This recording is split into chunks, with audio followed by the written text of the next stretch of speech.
खरं तर मी तसं रिॲक्टच करायला नको होतं. पण हे सगळं ना माझ्या आदित्यच्या प्रेमामुळे झालं.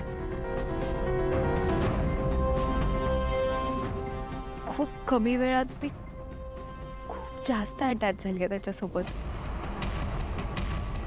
त्याच्यासोबत सुखी संसाराची स्वप्न पाहायला लागली. आयुष्यात सुखाची झुळूक आली.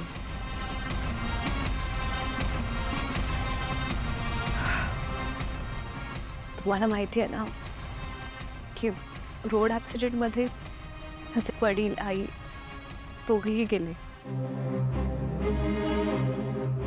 तेव्हापासून माझा असं कोणीच नाही आहे.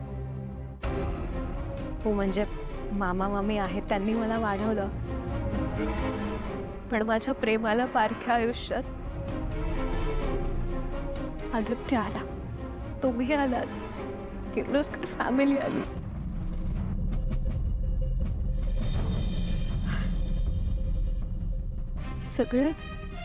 सगळ्या गोष्टी अचानक आल्या माझ्या आयुष्यात. त्यामुळे मी तुमच्याबद्दल, आदित्यबद्दल खूप जास्त पोजेसिव्ह झाले. त्यामुळे आदित्यने पारूच्या गळ्यात मंगळसूत्र घातलंय आणि तिने ते काढलंच नाही, तसंच ठेवलं. हे मला कळाल्यावरती एक एक स्त्री म्हणून किंवा बायको म्हणून मला काय वाटलं असेल याचा माझ्या जागेवर येऊन विचार करा ना. हा म्हणजे मी मी हे मान्य करते की जे झालं ते चुकीचंच होतं आणि ते परत माझ्याकडून नाही करणार. मी प्रॉमिस करते तुम्हाला.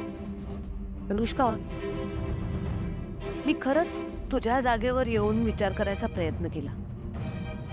पण एक बायको म्हणून, एक स्त्री म्हणून सुद्धा मी असं कधीच वागू नाही शकत. आणि म्हणूनच मला तुझं वागणं पटलं नाहीये. तू पारूला हाताला धरून खेचत घरात आणलंस. तिचं मंगळसूत्र ओढून ते तोडण्याचा प्रयत्न केलास. हा राग किंवा पॉझिटिव्हनेस नाहीये, ही विकृती आहे, हा वेडेपणा आहे. मी तुला एक समजूतदार, समंजस, हुशार मुलगी समजत होते आणि अर्थात वेळोवेळी तू ते प्रूव्ह सुद्धा केलंयस. पण तुझं हे रूप बघितलं आणि मला असं वाटलं की ही ती अनुष्का नाहीच आहे जिला मी ओळखते.